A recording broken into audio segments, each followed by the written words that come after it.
Yo voy a hablar poco porque hoy juega la selección y el viernes pasado no fue un debut que motive las pasiones, pero bueno, mientras yo hable todos van a estar pensando qué pasaría si Messi juega 20 metros más adelante, si está abastecido, si desarmamos la doble línea de tres,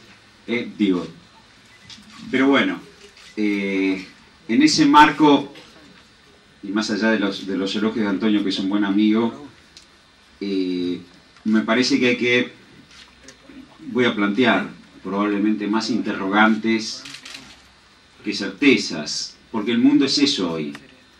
El mundo está en una tensión singular entre bloques entre sí, bloques de países desarrollados entre sí, y entre los países desarrollados y los países emergentes, como casi es una historia. Una tensión singular que no aparecía desde la crisis del 73 con esa fuerza, aunque esta crisis reconoce características distintas, que está fundamentalmente planteado en dos núcleos de tensión. El primer núcleo de tensión es que el abismo de activos financieros, de liquidez internacional y activos reales, ese enorme desequilibrio entre activos financieros y activos reales, no se resuelve de un modo rápido por la reducción del precio de los activos financieros para acomodarlos, sino que hay el peso específico del desarrollo del sector financiero en los distintos países, sobre todo en los países más industrializados, impide soluciones de destrucción de capital financiero.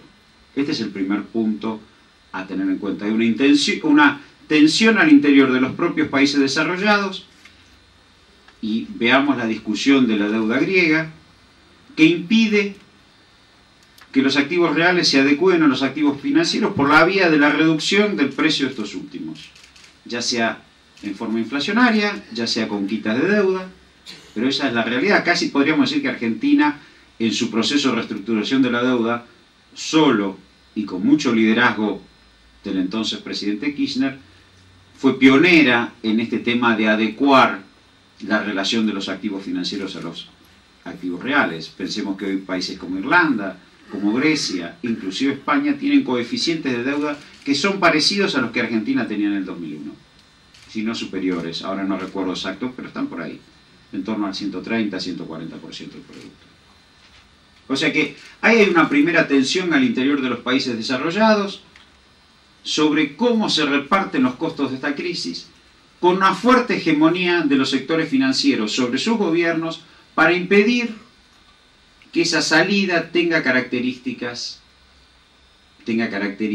de readecuación de los activos financieros y un menor volumen o precio de los mismos. Segundo, esta es la primera tensión, el primer interrogante, que es una discusión no saldada.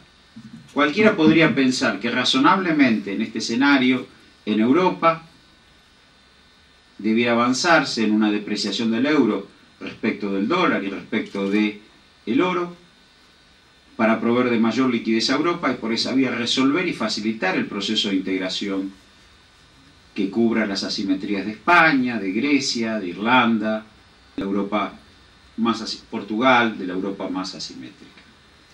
Sin embargo, eso no ocurre. Sin embargo, se imponen severos ajustes fiscales como mecanismo de sostener el euro y lograr tipos de integración. Esto tiene que ver con las coaliciones políticas gobernantes, con la visión de, sobre todo, Alemania, más que Francia, de que la competitividad de su economía no depende de la depreciación de su moneda, sino de la fuerte inversión en ciencia y tecnología de los muchos años, con un coeficiente de apertura y exportaciones importante hacia el mundo, con lo cual un euro apreciado y fuerte les permite exportar, recibir buenos precios y a su vez comprar insumos baratos.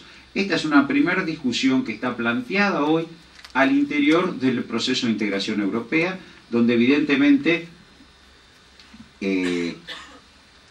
las tensiones sociales se agudizan, y si lo llevamos al terreno político también aparecen enormes dificultades de respuesta política a esto, porque es cierto que, por ejemplo, si tomamos el caso de España, España ha vivido las últimas 2 décadas un escenario de bonanza económica general, a pesar de tener siempre tasas altas de desempleo. Ojo, durante mucho tiempo hubo tasas altas de desempleo, pero un proceso de bonanza económica que no reconocen generaciones anteriores. Entonces cualquier planteo en ese escenario es sumamente difícil de resolución. Y además, como digo, el primer interrogante es el desequilibrio entre activos financieros y activos reales y su forma de resolución.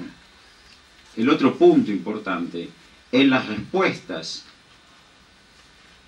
políticas, si yo las voy a anticipar, a estos planteos, no aparece tan claro como en el siglo XX que la solución sea nacionalismos económicos autárquicos o inclusive avanzar en la colectivización de los medios de producción, que fueron las respuestas a estas crisis en el siglo pasado. No parece tan claro que eso sea así. No aparece tan claro porque está el paradigma científico-tecnológico que hace que cualquier intento de ese tipo haya riesgos de salirse de las fronteras de consumo, de las fronteras de avances tecnológicos, si se plantearan estos esquemas. Por eso hay una situación de tensión no resuelta. Evidentemente la protesta social en Europa no encuentra un cauce político porque las respuestas no son sencillas. Y por el otro lado, los líderes de la Unión Europea, sobre todo Alemania, no aparece dispuesta a sostener el proceso de integración a costa de la depreciación del euro. Porque sus sectores bancarios y financieros tampoco, además de sus exigencias de competitividad, tampoco están convencidos que ese sea el rumbo. Esta es la tensión. Esto puede hacer entrar en crisis política a la Unión Europea, pero también no aparecen claras las respuestas, como yo decía antes. Porque, insisto, para el caso español, si se pensaran salidas autónomas que desandaran el proceso de integración, supondría también para España el desenganche de esa sensación y esa frontera de consumo y de tecnología del sentirse europeos que los ha caracterizado esos últimos 20 años. Digo, uno porque conoce un poco más en detalle la situación de España.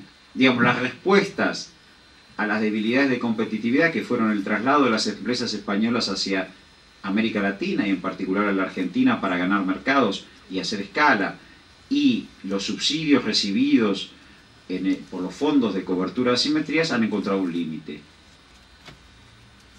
Porque evidentemente con todo eso no pudieron superar las asimetrías.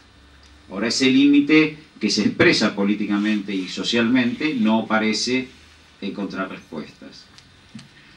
La segunda tensión, o la segunda hecho no resuelto, el segundo hecho no resuelto, es las dificultades que tienen los países desarrollados en general para transferir sus crisis a los países emergentes. Esto que en otros momentos fue relativamente sencillo de lograr y de balancear la crisis, hoy no aparece tan claro. No aparece tan claro, y esto se ve muy nítidamente en Estados Unidos, que cualquier expansión, ¿por qué? En Estados Unidos, donde las políticas de expansión de la demanda vía gastos públicos son clásicas y se llevan adelante sin mayores dificultades históricamente desde el New Deal, hoy encuentran dificultades e inclusive el gobierno demócrata plantea ajustes fiscales que, si bien pueden ser progresivos en cuanto al costado tributario, no dejan de ser ajustes fiscales en un contexto donde Estados Unidos tiene una tasa de desempleo relativamente alta, en torno al 8-9%, del cual no logra salir. Digo, ¿por qué razón no hay las políticas clásicas en un país que las ha aplicado recurrentemente? Recordemos que cuando la elección de Clinton hace principios del 92, fines del 91, principios del 92, el cuestionamiento, la famosa frase, la economía estúpido, que cuestionaba las políticas en ese momento republicanas, la economía americana tenía un 7% de desempleo abierto y se consideraba una situación muy difícil. Hoy tiene un 9%, sostenido en el tiempo ya. Entonces, ¿por qué razón? Porque lo señalaba Antonio, creo, y por ahí lo señaló Alejandro, porque cualquier expansión de su consumo agudiza su desbalance global. aumenta el déficit, además de que la expansión vía gasto público aumenta su déficit fiscal, aumenta el déficit de su cuenta corriente. Por eso han elegido infructuosamente recuperarse vía política monetaria y emisión monetaria, que le ha servido muy bien a los bancos para proveerlos de liquidez, pero que no ha resuelto el problema de la población americana. Esta es otra discusión no menor, digamos, son dos tensiones, una tensión al interior de los países desarrollados y una tensión entre los países desarrollados y los países emergentes respecto de los costos de la crisis, producto del desbalance global. Este es el terreno no soluble, no resuelto y no transitado hasta ahora. Este conjunto de tensiones, que la verdad yo creo que van a tender a agudizarse y que yo creo que su resolución no parece fácil, precisamente porque las respuestas autónomas que se dieron en el pasado frente a un nuevo paradigma científico-tecnológico y un cambio de las estructuras productivas drásticas que se dieron a partir de la revolución científico-tecnológica de los 80, que ese es el costado. La globalización reconoce dos cuestiones: una expansión enorme de la liquidez puesta en manos del sector privado, los bancos, o después serían nuevos actores financieros o agentes financieros, y el complejo científico-tecnológico, la revolución científica-tecnológica basada en el complejo electrónico, que autonomizó al capitalismo de sus restricciones tradicionales de materia prima y mano de obra. Estas dos cuestiones son las que impiden otro tipo de respuestas en esta etapa. Habrá que pensar, supongo que habrá teóricos que lo pensarán, yo no me siento capacitado para darlas, pero digamos, por eso está empantanada hoy esta discusión. En ese escenario, y yo quiero volver a citar el liderazgo de Néstor Kirchner, como lo cité en la negociación de la deuda, quiero volver a citarlo, que junto con Lula y con Chávez fueron decisivos en no aceptar el ALCA en el 2005, en no aceptarlo. ¿Por qué? Fue un acto reflejo, porque era el modo de cubrir el desbalance global y la forma de transferencia de la crisis. Algunos dicen, yo no soy experto en historia, que desde la entrevista de Guayaquil entre Bolívar y San Martín no se reunían los líderes suramericanos para plantear una postura común frente a los Estados Unidos, y que eso ocurrió en Mar del Plata en el 2005. Como un acto reflejo, como un acto defensivo. Luego vendría la UNASUR y vendrían las revisiones de los procesos de integración. Ahora también, en la UNASUR, aparecen estas discusiones.